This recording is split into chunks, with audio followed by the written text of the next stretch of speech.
광주를 인공지능 대표 도시로 조성하기 위한 작업이 본격화되고 있습니다. 3년째 끊긴 중국 장시성 하늘길이 다시 열리게 됐습니다. 광주 지역 우수 중소기업 제품이 해외 바이어들의 큰 주목을 받으며 다수의 수출 계약을 이끌어냈습니다. 시청자 여러분 안녕하십니까? TBS 광주 전남권 뉴스입니다. 광주를 인공지능 대표 도시로 조성하기 위한 작업이 본격화되고 있습니다. 광주시는 시청 소회의실에서 광주 AI 대표 도시 만들기 추진위원회를 발족하고 첫 회의를 열었습니다. 위원회는 이용섭 광주시장과 실리콘밸리 발명왕이자 슈퍼컴퓨터 세계적 권위자인 김문주 광주시 AI 기술고문이 공동위원장을 맡기로 했습니다. 또 부위원장으로는 이창한 전 미래창조과학부 기획조정실장을 위촉했고 조환익 전 한전사장과 문승일 서울대 교수, 강도현 과학기술정보통신부 소프트웨어 정책관 등 국내외 AI 전문가 20여 명이 위원으로 참여했습니다. 앞으로 위원회는 광주 정보문화산업진흥원에 별도 사무실을 마련하고 AI 대표 도시로 거듭나기 위한 비전과 전략을 구축하는 역할을 수행해 나갈 방침입니다. 3년째 끊긴 중국 장시성 하늘길이 다시 열리게 됐습니다. 김영록 전남도지사는 최근 전남을 방문한 이련훈 장시성장과 고위급 회담을 열고 이같이 협의했습니다. 김 지사는 또 관광과 농업, 의학, 문화예술 등 폭넓은 분야에서의 지속적인 교류를 제안했습니다. 특히 2020년 대표단과 함께 장시성을 방문해 전남도 주간 행사를 열기로 했으며 3년째 끊긴 무안에서 장시성 간 전세기 운항 재개를 협의키로 했습니다.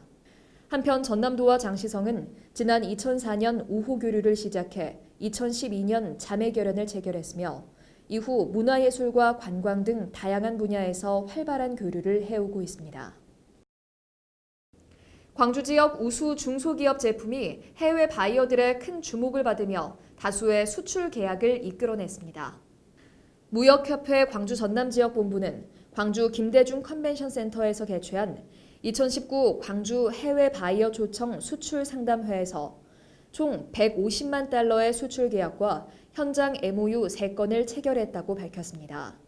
이번 수출 상담회는 가전과 생활, 뷰티, 의료, 기자재, 식품 등을 생산하는 광주 지역 77개 업체가 참가했으며 해외에서는 중국과 대만, 홍콩, 베트남 등 9개국 37개사 해외 바이어가 참여해 활발한 수출 상담을 펼쳤습니다.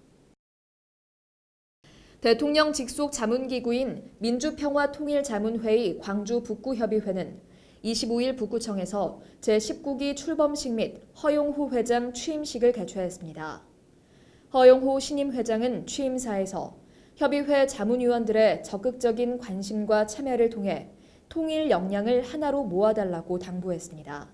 젊음을 무기로 여러분과 소통하고 공감하는 자랑스러운 북구 지역협의회를 이끌어 가겠습니다. 한편 이날 행사에는 문인 광주 북구청장과 고점예 북구의회 의장, 내빈 등 200여 명이 참석했으며 19기 자문위원 128명에게 위촉장을 전수했습니다. 국악 신인의 등용문인 제27회 임방울 국악제에서 판소리 명창부의 정혜빈 씨가 대통령상을 수상한 가운데 성황리에 막을 내렸습니다. 이번 임방울 국악제는 빛고을 시민문화관과 5.18 기념문화센터 등에서 학생부와 일반부, 판소리 명창부 등 3개 부문 7개 종목에서 경연했습니다.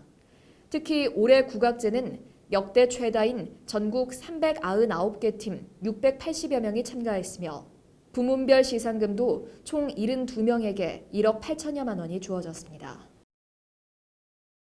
광주의 대표적 가을 축제인 추억의 충장축제가 추억, 세대 공감을 주제로 국립아시아문화전당과 충장로, 금남로, 예술의 거리 일원에서 10월 2일부터 5일간 열립니다. 개막식은 2일 오후 7시 옛 전남도청 앞 5.18 민주광장 특설무대에서 열리며 축제의 꽃 충장 퍼레이드는 개천절인 3일 오후 2시부터 진행됩니다. 한편 지난 2004년 문화예술을 접목한 도시재생을 위해 시작된 충장축제는 추억과 낭만을 소재로 전국을 대표하는 거리문화예술축제로 자리매김했습니다. 시청해주신 여러분 고맙습니다.